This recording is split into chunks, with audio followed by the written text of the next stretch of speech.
Hello ជំរាបសួរបងបងមួយទាំងអស់គ្នាថ្ងៃនេះអ្នកលក់មកបង្ហាញជាមួយនឹង stock ដបរបស់យើងណានេះគឺមកផ្ទះនេះយើង stock តែដបទេបងប្អូនទាំងអស់គ្នាសបកដបយើងមានសបកដបមាត់ធំមានសបកដបមាត់តូចថ្ងៃនេះមានសបកដបមាត់តូចចូល stock ថ្មីបងប្អូនទាំងអស់គ្នាសម្រាប់សបកដបយើងមានបោះដុំនឹងរាយបងបងដែលត្រូវការជាមួយនឹងសបកដបយកទៅច្រកភេសជ្ជៈផ្សេងឬក៏ផ្អែមប្រជាកម្មទឹកសណ្តែកទឹកឆៅគួយទឹកមានទឹកស្អីលក់ហ្នឹងបងប្អូនអាចតាក់ទងមកបានអវ៉ាន់របស់យើងគឺធ្វើបាននៅស្រុកខ្មែរតែម្ដងណាសិប្បកម្មនៅស្រុកខ្មែររោងចក្រនៅស្រុកខ្មែរ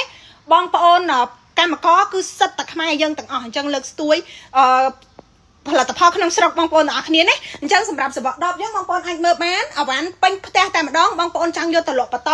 បងប្អូនតាក់ទងមកបានតម្លៃធូរធានាជូនជាមួយនឹងសបកដបរបស់យើងគឺរោងចក្រនៅស្រុកខ្មែរផ្ទាល់អត់មែននាំចូលពីវៀតណាមយកនាំចូលពីយួននាំចូលពីតេសលេខ2លេខអីអត់ទេបងប្អូនណាហើយសម្រាប់សបកដបរបស់យើងអានេះគឺមាត់តូចតែបញ្ចូលស្តុកថ្មីបងប្អូនណាអានេះ150 ml មាន180មាន250ហើយមាន330 ml អញ្ចឹងសបកដប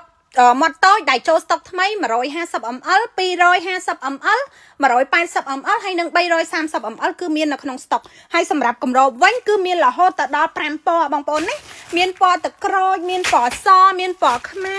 មានពណ៌ត្រួយចេកហើយមានពណ៌មាសសម្រាប់កម្របរបស់យើងគឺមានដល់ទៅ5ពណ៌អានេះប្រភេទដបមាត់តូចបងប្អូនទាំងអស់គ្នានេះតិចទៀតខ្ញុំនឹងធ្វើវីដេអូថតជាមួយនឹងម៉ូតសបកដបឲ្យបងប្អូនមើលអញ្ចឹងបងប្អូនដែលត្រូវការសបកដបយកទៅច្រកភេសជ្ជៈផ្សេងមិនថាផ្អែមព្រិលទៅជាកម្មទឹកមានទឹកប៉មទឹកក្រូចទឹកផ្លែឈើគៀបអី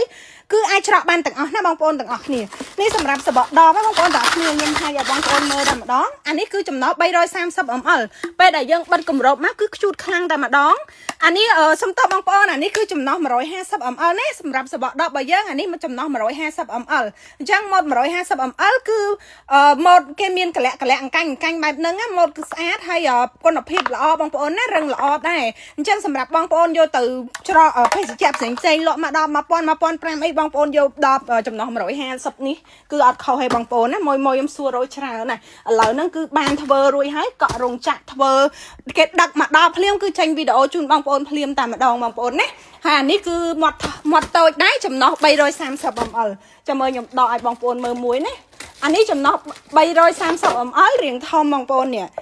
ថ្លាល្អបងប្អូនទាំងអស់គ្នាយើងបិទជាមួយនឹងកម្របមានពណ៌សពណ៌ខ្មៅពណ៌ទឹកក្រូចពណ៌ខៀវពណ៌មាសអីហ្នឹងបងប្អូនរើសតាមចិត្តចង់ទៅបងប្អូនលក់ទឹកត្រីកោះកុងលក់អីចឹងបងប្អូនអាចយកអាដបមាត់តូចនេះទៅបាន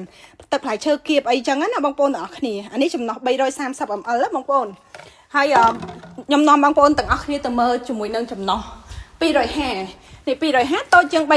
ន្តិចបងប្អូនណានេះអានេះចំណោះ250 ml ណាអញ្ចឹងខ្ញុំប្រៀបធៀបគ្នាឲ្យបងប្អូនមើលតែម្ដងថតរៀបតបតល់តែម្ដងបងប្អូននេះ250និង330គឺខុសគ្នាប៉ុណ្ណឹងបងប្អូនណាខុសគ្នាប៉ុណ្ណឹងអញ្ចឹងបងប្អូនច្រកផ្អែមព្រិលទៅជាកម្មក៏បានដែរបងប្អូនគាត់ថាវាមាត់រៀងតូចអញ្ចឹងទៅយើងដាក់បត្រាចូលរៀងបាក់តោះយើងចាប់ដាក់ចូលបន្តិចណាអញ្ចឹងអានេះសបកដបមាត់តូចនិងមាត់ធំគឺវាខុសគ្នាបែបហ្នឹងហើយអានេះមាត់ធំដែលយើងលក់ទូទៅបងប្អូនអានេះសម្រាប់ដបមាត់ធំអានេះរៀងពីរ៉ាមីតអីហ្នឹងគឺកវាធំខុសគ្នាបែបនេះហ៎បងប្អូននេះកតូចនិងកធំវាខុសគ្នាបែបនេះអញ្ចឹងសម្រាប់បងប្អូនដែលមានតម្រូវការសបកដបណាចាប់ពីចំណោះ150 ml ឡើងបងប្អូនតាក់ទងចូលเพจបានផ្ទះបាយម៉ាលីមានបោះដុំនឹងលក់រាយស្តុកណែនតែម្ដងបងប្អូនណាត្រូវការកំងបងប្អូនយក100 210 ឡើងខ្ញុំហ្វ្រីដឹកជូនបងប្អូន25ខេត្តក្រុងយក100 210 310 1000 10 2010 10000 20000 10បងប្អូនតាក់ទងមកបានសម្រាប់អវ៉ាន់ធានាជូនតែម្ដងបងប្អូននៅក្នុងភ្នំពេញបងប្អូនកំងមុនម៉ោង12ថ្ងៃយើងដឹកជូនបងប្អូនថ្ងៃតែមួយបងប្អូននៅខេត្តបងប្អូនដាក់កំងមុនម៉ោង6ល្ងាចទូទាត់លុយមុនម៉ោង6ល្ងាចខ្ញុំដាក់ជូនបងប្អូនថ្ងៃតែមួយដូចគ្នាអញ្ចឹងបងប្អូននៅភ្នំពេញកង់3ផ្ទះបាយម៉ាក់លីបងប្អូនទាំងអស់គ្នាចតរៀងគៀនបន្តិចបងប្អូនទាំងអស់គ្នាអញ្ចឹងនៅភ្នំពេញគឺយើងដឹកជាមួយកង់3ផ្ទាល់សម្រាប់បងប្អូនដែលកំងសបកដបហើយមានដឹកជាម៉ូតូដឹកជាអីចឹងទៅបងប្អូននៅខេត្តដាក់តាមវរៈបុណ្យធម្មទាំងអស់បងប្អូនអញ្ចឹងត្រូវការកំងកំ plate inbox ចូល page ទាំងអស់គ្នាអរគុណបាយបាយ